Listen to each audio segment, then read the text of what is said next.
कहानी की शुरुआत एक छोटे पैसेंजर विमान से होती है जो अमेरिका की ओर जा रहा होता है। उड़ान के दौरान एक यात्री फ्लाइट अटेंडेंट से पूछता है कि विमान का रास्ता अचानक क्यों बदल दिया गया। फ्लाइट अटेंडेंट बताती है कि असली रूट पर मौसम बेहद खराब है, इसलिए पायलट ने सुरक्षा के लिए नया रास्ता चुना है और अब विमान अमेज़न के ऊपर से उड़ान भरेगा। विमान में केवल 8 यात्री होने की वजह से कोई भी इस बात को ज्यादा गंभीरता से नहीं लेता, लेकिन कुछ ही देर बाद अचानक पूरा विमान बुरी तरह हिलने लगता है। कॉकपिट में बैठे पायलट को पता चलता है कि विमान का जीपीएस सिस्टम बंद हो चुका है। कंट्रोल पैनल भी जवाब देना बंद कर देता है और रेडियो से बेस स्टेशन से संपर्क करने की हर कोशिश नाकाम हो जाती है। सबसे हैरानी की बात यह होती है कि पायलट पहले से ही किसी अनहोनी का अंदेशा जताता हुआ अपने मोबाइल पर एक आखिरी वीडियो रिकॉर्ड करने लगता है। वह वीडियो में कहता है कि इस विमान में कुछ ऐसे बड़े राज छिपे हैं जिनकी वजह से उसे पहले ही शक हो गया था कि कोई भयानक हादसा होने वाला है। इतने में विमान तेजी से नीचे गिरने लगता है। सामने घना जंगल और ऊंचे पहाड़ दिखाई दे रहे होते हैं। पायलट पूरी कोशिश करता है कि पेड़ों की शाखाओं का सहारा लेकर विमान की रफ्तार कम कर दे ताकि टक्कर का असर थोड़ा कम हो सके। कई किलोमीटर तक घिसटने के बाद आखिरकार विमान रुक जाता है। चमत्कार की तरह लगभग सभी यात्री जिंदा बच जाते हैं, लेकिन फ्लाइट अटेंडेंट जिसने सीट बेल्ट नहीं पहनी थी उसी समय अपनी जान गंवा देती है। सभी यात्री घबराए हुए एक दूसरे की हालत देखने लगते हैं। उन्हें पता चलता है कि किसी को गंभीर चोट नहीं आई है। तभी 2 यात्री कॉकपिट में जाकर पायलट को देखते हैं और वहां का दृश्य देखकर सन्न रह जाते हैं। पेड़ों की मोटी शाखाएं पायलट के सीने को आर पार कर चुकी होती हैं, फिर भी वह किसी तरह जिंदा होता है। दोनों यात्री उसकी सीट हटाकर उसे सांस लेने में मदद करने की कोशिश करते हैं। तभी अचानक विमान के बाहर आग लग जाती है। सभी लोग तुरंत बाहर निकलकर आग बुझाने में लग जाते हैं, क्योंकि अगर विमान पूरी तरह जल गया तो उनके पास रहने की कोई जगह नहीं बचेगी। कुछ देर बाद आग पर काबू पा लिया जाता है। अब सभी लोग बैठकर समझने की कोशिश करते हैं कि आखिर वे अमेज़न के किस हिस्से में फंसे हैं। सभी अपने फोन चेक करते हैं, लेकिन किसी के फोन में नेटवर्क नहीं होता। इसका मतलब साफ था कि बिना सैटेलाइट फोन के बाहरी दुनिया से संपर्क करना लगभग नामुमकिन था। इससे भी बड़ी परेशानी ये थी कि किसी को ये तक नहीं पता था कि उनका विमान यहाँ दुर्घटनाग्रस्त हुआ है, यानी रेस्क्यू टीम को भी यह नहीं मालूम होगा कि उन्हें कहाँ ढूंढना है। तभी यात्रियों में से जैक नाम का आदमी सबको अपना परिचय देने का सुझाव देता है। उसका कहना था कि अगर सभी एक दूसरे को समझेंगे तभी मिलकर सही फैसला ले पाएंगे। सबसे पहले जैक अपना परिचय देता है। वह बताता है कि वह एक इंश्योरेंस इन्वेस्टिगेटर है और उसका काम इंश्योरेंस फ्रॉड पकड़ना है। इसके बाद डॉक्टर केविन अपना परिचय देता है। वह पहले डॉक्टर था, लेकिन अब मेडिकल इक्विपमेंट का बिजनेस करता है। फिर क्रिस्टी अपना परिचय देती है। वह कहती है कि उसे दुनिया घूमना पसंद है और वह अपने ट्रैवल वीडियो सोशल मीडिया पर डालती है, लेकिन जब उसके अतीत के बारे में पूछा जाता है तो वह कुछ भी बताने से साफ मना कर देती है। इसके बाद कार्लोस बताता है कि वह मैक्सिको का रहने वाला एक फाइटर है और प्रतियोगिता में हिस्सा लेने अमेरिका जा रहा था। फिर डैनी और एमी बताते हैं कि उनकी नई शादी हुई है और वे हनीमून के लिए यात्रा कर रहे हैं। आखिर में डेविड और लीसा अपना परिचय देते हैं। वे एक छोटे शहर में होटल चलाते हैं और डेविड की हार्ट सर्जरी के लिए अमेरिका जा रहे थे। अब सभी लोग तय करते हैं कि विमान में बचा हुआ सारा खाना और पानी इकट्ठा करके बराबर हिस्सों में बांटा जाए। जांच करने पर पता चलता है कि उनके पास सिर्फ 3 दिन का राशन बचा है। जैक कहता है कि अगर मौसम खराब हुआ तो उन्हें विमान के अंदर रहना पड़ेगा, इसलिए फ्लाइट अटेंडेंट के शव को सम्मान के साथ थोड़ी दूर रख दिया जाता है ताकि विमान के अंदर सभी के लिए जगह बन सके। इसके बाद सभी घायल पायलट के पास जाते हैं और उससे पूछने की कोशिश करते हैं कि क्या विमान में कोई सैटेलाइट फोन है और आखिर ये हादसा कैसे हुआ, लेकिन पायलट बोल नहीं पाता। ऐसा लगता है जैसे वह कोई बहुत बड़ा सच जानता है, लेकिन चाहकर भी किसी को बता नहीं सकता। जैक डॉक्टर केविन से पायलट का इलाज करने के लिए कहता है। पहले तो केविन मना कर देता है, क्योंकि उसके पास न तो सही उपकरण थे और न ही दवाइयां।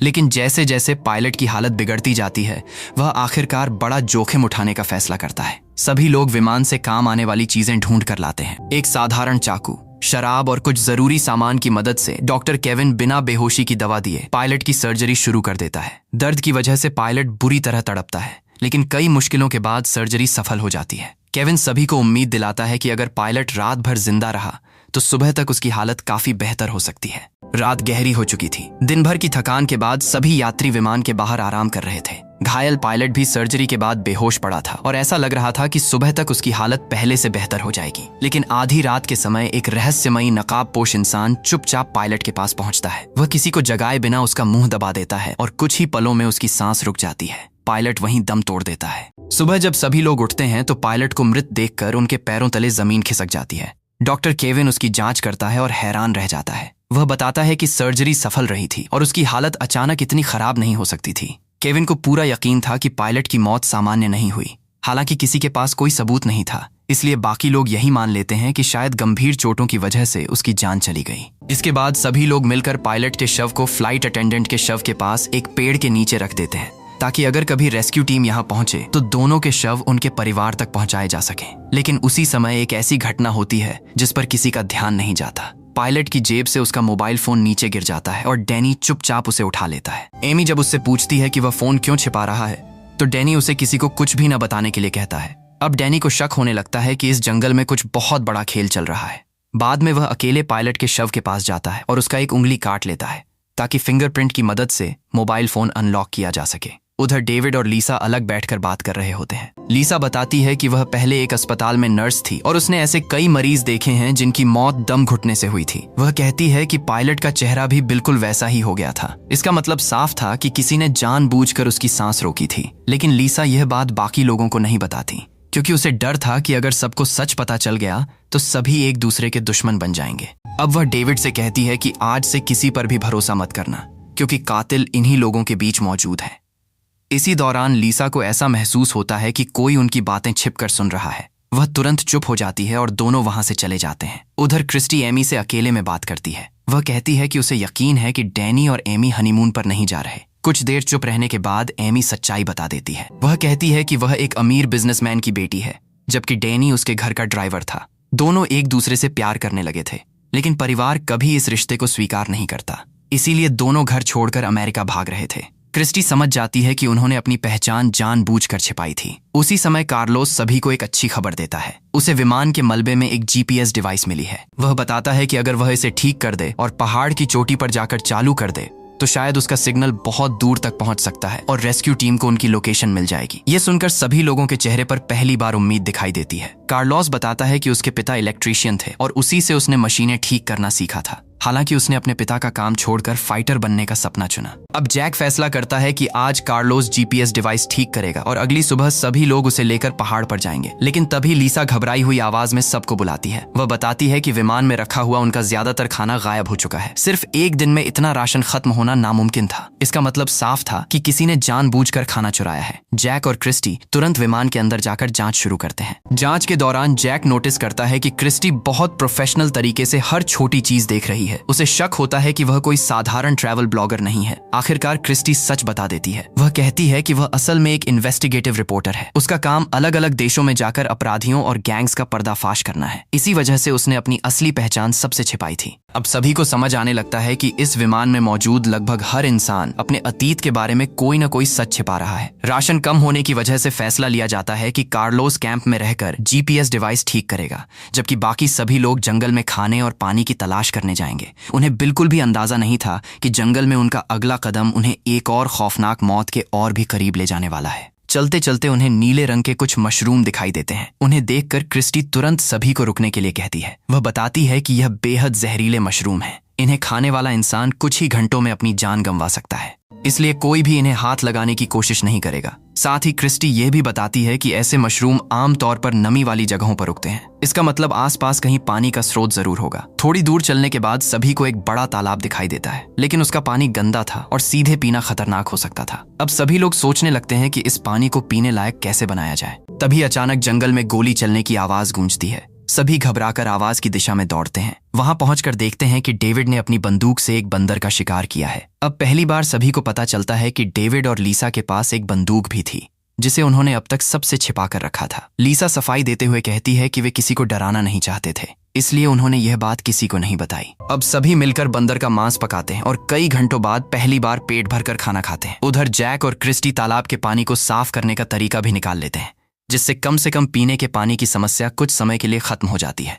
लेकिन एमी बंदर का मांस खाने से मना कर देती है। वह अपना हिस्सा छोड़ देती है और डेविड उसका हिस्सा भी खा लेता है। खाना खत्म होने के बाद जैक सभी से पूछता है कि क्या किसी और के पास भी कोई ऐसी चीज है जिसे उसने सबसे छिपा कर रखा हो। तब कार्लोस अपना बैग खोलकर दिखाता है। उसके पास केवल उसका फाइटिंग मास्क होता है, जो उसकी पहचान का हिस्सा था। वो भरोसा दिलाता है कि जैसे ही जीपीएस डिवाइस पूरी तरह ठीक हो जाएगी, वे सभी यहाँ से बच निकलेंगे। रात होने पर सभी लोग सो जाते हैं, लेकिन उसी रात एक रहस्यमयी इंसान अंधेरे में छिपा हुआ सब पर नजर रख रहा होता है। वह अपने बैग से एक सैटेलाइट फोन निकालता है और किसी अनजान लड़की को कॉल करता है। फोन पर वह कहता है कि उनका प्लान अब तक बिल्कुल सही चल रहा है और बहुत जल्द अगला कदम भी पूरा हो जाएगा। इसका मतलब साफ था कि यात्रियों में से किसी एक के पास शुरू से सैटेलाइट फोन मौजूद था। उसने जानबूझकर यह बात सबसे छिपाई थी और शायद वही इस पूरी साजिश का हिस्सा था। अगली सुबह अचानक लीसा की चीख सुनकर सभी लोग जाग जाते हैं। वे दौड़कर उसके पास पहुंचते हैं और देखते हैं कि डेविड जमीन पर मृत पड़ा है। डॉक्टर केविन उसकी जांच करता है। उसके मुंह से झाग निकल रहा था। केविन तुरंत समझ जाता है कि डेविड की मौत फूड पॉइजनिंग से हुई है। उसे शक होता है कि किसी ने उसके खाने में वही जहरीले मशरूम मिला दिए थे जिन्हें उन्होंने पिछले दिन जंगल में देखा था। ये सुनते ही लीसा का गुस्सा फूट पड़ता है। वह चिल्लाकर कहती है कि उनमें से कोई एक इंसान सबको एक एक करके मार रहा है। अब वह पहली बार सबको पायलट की मौत का सच भी बता देती है। वह कहती है कि पायलट की मौत चोटों से नहीं हुई थी, बल्कि किसी ने उसका दम घोंटकर उसे मारा था। लीसा यह भी बताती है कि उसने यह बात पहले सिर्फ डेविड को बताई थी। उसी समय उसे लगा था कि कोई उनकी बातें छिपकर सुन रहा है, यानी जिसने उनकी बातचीत सुनी उसी ने बाद में डेविड को मार दिया, क्योंकि वह सच के बहुत करीब पहुंच चुका था। अब सभी लोग समझ जाते हैं कि डेविड के खाने में जानबूझकर जहरीले मशरूम मिलाए गए थे। सबसे डरावनी बात यह थी कि डेविड ने एमी का खाना भी खाया था, यानी असली निशाना शायद एमी थी। अब हर किसी के मन में एक ही सवाल था, अगर कातिल उनके बीच मौजूद है तो अगला नंबर किसका होगा। उसी समय डैनी सभी के सामने पायलट का मोबाइल फोन निकालता है जिसे उसने अब तक छिपा कर रखा था। वह फोन अनलॉक करके पायलट की आखिरी वीडियो रिकॉर्डिंग चलाता है। वीडियो में पायलट कहता है कि इस विमान में एक बहुत बड़ा राज छिपा हुआ है। उसे पूरा यकीन है कि विमान का क्रैश कोई हादसा नहीं बल्कि पहले से रची गई साजिश है। कार्लोस सभी को बताता है कि उसने आखिरकार जीपीएस डिवाइस पूरी तरह ठीक कर दी है। अब अगर इसे पास के सबसे ऊंचे पहाड़ पर जाकर चालू कर दिया जाए तो इसका सिग्नल बहुत दूर तक पहुंच सकता है और रेस्क्यू टीम उनकी लोकेशन का पता लगा सकती है। लेकिन अब सबसे बड़ी समस्या ये थी कि कोई भी किसी पर भरोसा नहीं कर रहा था। सभी लोग मिलकर फैसला करते हैं कि जैक कैंप में रहकर बाकी लोगों की देखभाल करेगा, जबकि कार्लोस, डॉक्टर केविन और क्रिस्टी जीपीएस डिवाइस लेकर पहाड़ की तरफ जाएंगे। तीनों सावधानी से चढ़ाई शुरू करते हैं। रास्ता बेहद कठिन था। चारों तरफ घना जंगल, फिसलन भरे पत्थर और गहरी खाइयां थीं। चलते चलते कार्लोस च्यूइंग गम निकालकर खाने लगता है। तभी क्रिस्टी की नजर उसके गम के रैपर पर पड़ती है। वह तुरंत पहचान जाती है कि यह उसी खाने का हिस्सा है जो कुछ दिन पहले कैंप से चोरी हुआ था। अब उसके मन में कार्लोस को लेकर शक पैदा होने लगता है। उसे लगता है कि अगर कार्लोस राशन चुरा सकता है तो शायद वही कातिल भी हो सकता है, लेकिन बिना किसी सबूत के वह किसी से कुछ नहीं कहती। सावधानी के तौर पर वह जीपीएस डिवाइस कार्लोस से लेकर खुद अपने बैग में रख लेती है। तीनों धीरे धीरे पहाड़ की चोटी की ओर बढ़ते रहते हैं। कई घंटों की कठिन चढ़ाई के बाद वे आखिरकार ऊपर पहुंच जाते हैं, लेकिन तभी अचानक क्रिस्टी का पैर फिसल जाता है। वह पहाड़ के किनारे से नीचे लटक जाती है। उसी समय जीपीएस डिवाइस भी उसके हाथ से छूटकर खाई के किनारे जा गिरती है। अगर डिवाइस नीचे गिर जाती तो बचने की उनकी आखिरी उम्मीद भी खत्म हो जाती। अपनी जान की परवाह किए बिना क्रिस्टी सबसे पहले जीपीएस डिवाइस को पकड़ लेती है। उधर कार्लोस और डॉक्टर केविन तुरंत उसकी मदद के लिए दौड़ते हैं। दोनों पूरी ताकत लगाकर उसे ऊपर खींच लेते हैं। काफी मशक्कत के बाद आखिरकार क्रिस्टी भी बच जाती है और जीपीएस डिवाइस भी सुरक्षित रह जाती है। इस घटना के बाद तीनों के बीच पहले से ज्यादा भरोसा पैदा हो जाता है। अगर उनमें से कोई कातिल होता तो वह आसानी से बाकी दोनों को मरने के लिए छोड़ सकता था, लेकिन ऐसा कुछ नहीं हुआ। अब कार्लोस जीपीएस डिवाइस को सही जगह लगाकर चालू करना शुरू करता है। डॉक्टर केविन बार बार अपने मोबाइल में नेटवर्क चेक करता है, लेकिन अब भी कोई सिग्नल नहीं मिलता। कुछ देर बाद जीपीएस डिवाइस आखिरकार चालू हो जाती है। कार्लोस मुस्कुराते हुए कहता है कि अगर सब ठीक रहा तो कुछ घंटों के अंदर इसका सिग्नल रेस्क्यू टीम तक पहुंच जाएगा। अब तीनों राहत की सांस लेते हैं और शाम होने से पहले वापस कैंप की ओर लौटने लगते हैं। उधर कैंप में माहौल और भी तनावपूर्ण हो चुका था। लीसा अपनी बंदूक हाथ में लेकर बैठी थी। वह जैक को साफ शब्दों में कह देती है कि उसके पास आने की कोशिश भी मत करना। अपने पति की मौत के बाद अब उसे हर इंसान पर शक होने लगा था। दूसरी तरफ डैनी भी एमी के साथ अजीब व्यवहार करने लगता है। वह एमी से कहता है कि अब से वह किसी दूसरे इंसान से बात नहीं करेगी, लेकिन एमी अब खुद डैनी से डरने लगी थी। उसे एहसास होने लगता है कि वह डैनी के अतीत के बारे में कुछ भी नहीं जानती। वह सिर्फ प्यार में उस पर भरोसा करके उसके साथ भाग आई थी। अब इस जंगल में लगातार हो रही मौतों के बाद उसके मन में भी डैनी को लेकर डर बैठ चुका था। डैनी गुस्से में एमी पर चिल्लाने लगता है। वह कहता है कि अगर वह उसके साथ नहीं होता तो एमी अब तक जिंदा भी नहीं होती। डैनी का यह गुस्सैल रूप देखकर एमी सहम जाती है। उसे पहली बार अपने फैसले पर पछतावा होने लगता है। इसी दौरान पहाड़ से लौटकर कार्लोस, डॉक्टर केविन और क्रिस्टी भी कैंप पहुंच जाते हैं। वे सबको बताते हैं कि जीपीएस डिवाइस सफलतापूर्वक चालू हो चुकी है। अगर किस्मत ने साथ दिया तो अगली सुबह तक रेस्क्यू टीम यहां पहुंच सकती है। ये सुनकर सभी के चेहरों पर कई दिनों बाद उम्मीद दिखाई देती है। रात होने पर सभी लोग खाना खाकर सो जाते हैं, लेकिन कार्लोस को नींद नहीं आती। वह अकेले जंगल के एक खुले हिस्से में जाकर अपनी फाइटिंग की प्रैक्टिस करने लगता है। उसे अपनी आने वाली प्रतियोगिता का जुनून अब भी नहीं छोड़ा था। उसी दौरान उसे महसूस होता है कि अंधेरे में कोई उसे देख रहा है। वह इधर उधर नजर दौड़ाता है। तभी उसे सामने काले कपड़ों में खड़ा एक रहस्यमयी इंसान दिखाई देता है। सबसे डरावनी बात यह थी कि उस इंसान ने कार्लोस का फाइटिंग मास्क पहन रखा था। कार्लोस कुछ समझ पाता उससे पहले ही वह नकाबपोश तेजी से उसकी तरफ दौड़ता है। उसके हाथ में चमकता हुआ चाकू था। कुछ ही सेकंड में दोनों के बीच जबरदस्त संघर्ष शुरू हो जाता है, लेकिन अंधेरे का फायदा उठाकर वह रहस्यमयी इंसान कार्लोस पर कई बार चाकू से हमला कर देता है। कुछ ही पलों में कार्लोस जमीन पर गिर जाता है। उसकी सांसें हमेशा के लिए थम जाती हैं। अगली सुबह जब सभी लोग उठते हैं तो कार्लोस कहीं दिखाई नहीं देता। पहले सभी को लगता है कि शायद वह सुबह सुबह अकेले अभ्यास करने निकल गया होगा, लेकिन काफी देर तक उसका कोई पता नहीं चलता। जैक सभी को अलग अलग दिशाओं में जाकर उसे ढूंढने के लिए कहता है। तभी डॉक्टर केविन एक बात कहता है, अगर जीपीएस डिवाइस ठीक से काम कर रही होती तो अब तक रेस्क्यू टीम को उनका सिग्नल मिल जाना चाहिए था। यह बात सुनकर सभी के मन में फिर से डर पैदा हो जाता है। उन्हें बिल्कुल भी अंदाजा नहीं था कि पिछली रात किसी ने चुपके से पहाड़ पर लगी जीपीएस डिवाइस की वायर काट दी थी, यानी उनकी आखिरी उम्मीद भी खत्म कर दी गई थी। इस सच्चाई से अनजान सभी लोग कार्लोस की तलाश में जंगल की ओर निकल पड़ते हैं। काफी देर तक खोजने के बाद भी उसका कोई पता नहीं चलता। तब डॉक्टर केविन और क्रिस्टी फैसला करते हैं कि वे दोबारा पहाड़ पर जाकर जीपीएस डिवाइस की जांच करेंगे। दोनों सावधानी से पहाड़ की ओर बढ़ने लगते हैं। डॉक्टर केविन और क्रिस्टी कार्लोस की तलाश करते हुए आगे बढ़ते हैं। तभी उन्हें गिद्धों का एक झुंड एक ही जगह मंडराता दिखाई देता है। दोनों वहां पहुंचते हैं और देखते ही सन्न रह जाते हैं। उनके सामने कार्लोस की लाश पड़ी होती है। उसके शरीर पर कई चाकू के गहरे घाव थे। ये साफ था कि उसकी बेरहमी से हत्या की गई थी। दोनों तुरंत वापस लौटकर बाकी लोगों को इसकी जानकारी देते हैं। अब सभी को यकीन हो जाता है कि उनके बीच मौजूद कातिल एक एक करके सबको खत्म कर रहा है। उधर पहाड़ पर पहुंचकर जब जीपीएस डिवाइस की जांच की जाती है तो पता चलता है कि उसकी तारें किसी ने जानबूझकर काट दी थीं, यानी मदद का सिग्नल कभी बाहर गया ही नहीं। इसके बाद जंगल में एक एक करके बाकी लोगों पर भी हमले होने लगते हैं। लगातार संघर्ष के दौरान कई और लोग अपनी जान गंवा देते हैं। आखिर में जैक भी गोली लगने के बाद गहरी खाई में गिर जाता है। कुछ दिनों बाद मौसम साफ होने पर आर्मी को आखिरकार क्रैश हुई फ्लाइट मिल जाती है। रेस्क्यू टीम पूरे इलाके की तलाशी लेती है, लेकिन वहां कोई भी जिंदा नहीं मिलता। सबसे हैरानी की बात यह थी कि विमान में मौजूद सभी पैकेज गायब थे। थोड़ी देर बाद सभी 9 शव एक जगह बरामद होते हैं और उन्हें फॉरेंसिक जांच के लिए आर्मी बेस भेज दिया जाता है। उधर जैक की पत्नी क्लेयर को खबर मिलती है कि विमान मिल चुका है, लेकिन उसमें कोई भी जीवित नहीं बचा। ये सुनकर वह पूरी तरह टूट जाती है। आर्मी बेस में सभी शवों को एक कमरे में रखा जाता है ताकि उनकी मौत की असली वजह का पता लगाया जा सके।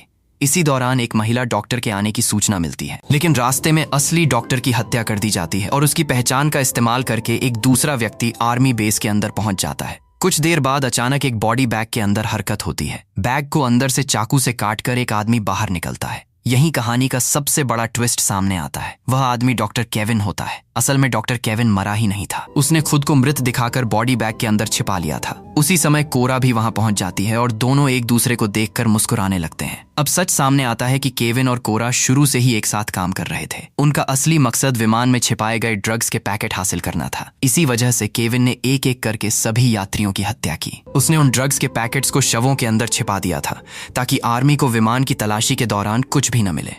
अब दोनों मिलकर सभी शवों के अंदर से ड्रग्स के पैकेट निकालने लगते हैं। इसके बाद वे पूरे फॉरेंसिक रूम में केमिकल डालकर आग लगा देते हैं ताकि उनके खिलाफ कोई सबूत न बचे। बाहर जोरदार विस्फोट होता है और पूरे आर्मी बेस में अफरा तफरी मच जाती है। इसी मौके का फायदा उठाकर केविन और कोरा वहां से भाग निकलते हैं, लेकिन कहानी यहीं खत्म नहीं होती। उधर जैक अभी भी जिंदा था। गोली लगने के बाद वह पहाड़ से गिरा जरूर था, लेकिन नीचे एक पेड़ में फंस जाने की वजह से उसकी जान बच गई। आर्मी उसे जिंदा बचा लेती है और अस्पताल पहुंचा देती है। होश में आने के बाद जैक को एक बड़ी सच्चाई पता चलती है।